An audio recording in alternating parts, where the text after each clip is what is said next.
Hi friends, ఎలా ఉన్నారు? Right, ఈరోజు టాపిక్ వచ్చి వేస్ట్ మేనేజ్మెంట్. ఈరోజు ప్రభుత్వ ఉన్నత పాఠశాల భద్రాచలంలో ఎకో క్లబ్ ఆధ్వర్యంలో తడి చెత్త, పొడి చెత్త, ఈ వేస్ట్ గురించి విద్యార్థులకు అవగాహన కల్పించడం జరిగింది. అనంతరం పాఠశాల ఆవరణలో ఉన్నటువంటి చెత్తను సేకరించి పాఠశాలను సుందరంగా తీర్చిదిద్దడం జరిగింది.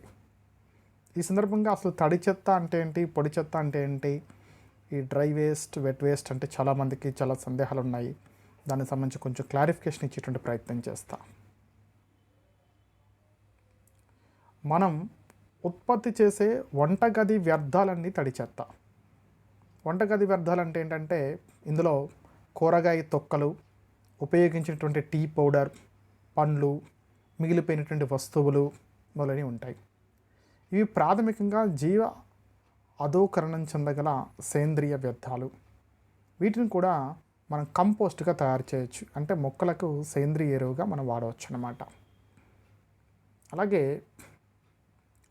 పొడి వ్యర్థాలు అంటే డ్రై వేస్ట్ అంటే కాగితం, గాజు, plastic, cardboards, స్పైరో foam, rubber, metal, food packaging materials అంటే ప్లాస్టిక్స్తో ఉంటాయి, మనకు అమెజాన్స్ నుంచి తెప్పించుకుంటాం చూసారా, అవి మొదలైన వాటిని కలిగి ఉంటాయి. అలాగే పాల డబ్బాలు మరియు పాల ప్యాకెట్లు కూడా పొడి చెత్త కుండీలోకి వెళ్తాయి. అయితే వీటిని డబ్బాలో పెట్టే ముందు కడిగి ఆరబెట్టాలి. మనం సాధారణంగా విసిరేయకూడదు అన్నమాట వ్యర్థాలని.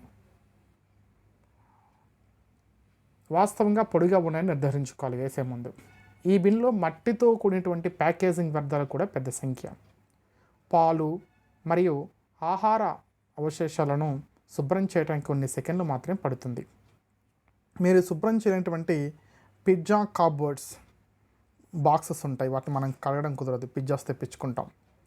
అలాంటి వాటిని మనం ఏం చేయాలంటే కనీసం తుడిచి శుభ్రం చేయడానికి తడిగుడ్డును ఉపయోగించి క్లీన్ చేయాల్సి ఉంటుంది. మీరు దీన్ని చేయకపోతే అది ఏమవుతుందంటే అది డ్రై వేస్ట్ అయినా సరే దుర్వాసన వస్తుంది, కంపు కొడుతుంది, తర్వాత కీటకాలు ఆకర్షిస్తుంది, మరియు సులభంగా దాన్ని రీసైకిల్ చేయలేకపోతాం ఆ కార్డ్బోర్డ్ని. అయితే ఇది ఒక అలవాటుగా పెంపొందించుకోవాల్సి ఉంటుంది. ఇది మొదటగా చికాకు అనిపిస్తుంది, డ్రై వేస్ట్ ఏంటి, గ్రీన్ వేస్ట్ ఏంటి, వెట్ వేస్ట్ ఏంటి అని చెప్పనేది. కానీ అది మనకు సహజంగా వస్తుంది. ఓకే, ఈ సందర్భంగా మాతృభూమి కోసం మనం మీ వంతు కృషి చేయమని చెప్పని ఎకో క్లబ్ భద్రాచలం వారు, గవర్నమెంట్ హై స్కూల్ భద్రాచలం వారు మిమ్మల్ని అందరినీ కూడా వేడుకుంటున్నారు. ఈ సందర్భంగా మొదట్లో కష్టంగా ఉంటుంది. దీంతోపాటు ఈ మధ్యకాలంలో మనకు బాగా విస్తరిస్తున్నటువంటి ఇంకొక వేస్ట్ ఏంటంటే ఈ వేస్ట్, అంటే computer keyboards, mobile phones, mobile phone batteries, keyboards, మౌస్లు, ఇట్లా ఎలక్ట్రానిక్ ఉపకరణాలు, ఇవన్నీ కూడా ఈ వేస్ట్ కిందకి వస్తుంటాయి. ఈరోజు మన పాఠశాలలో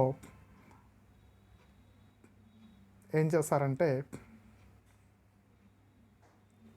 విద్యార్థులు మన పాఠశాల ఉన్నటువంటి కొంచెం డ్రై వేస్ట్ని కలెక్ట్ చేయడం జరిగింది. దానికి సంబంధించినటువంటి పిక్చర్స్ని ఇప్పుడు మీరు చూస్తున్నారు. ఓకే, ఈ సందర్భంగా విద్యార్థులు పాల్గొన్నారు, వారితో పాటు ఉపాధ్యాయులు కూడా పాల్గొన్నారు.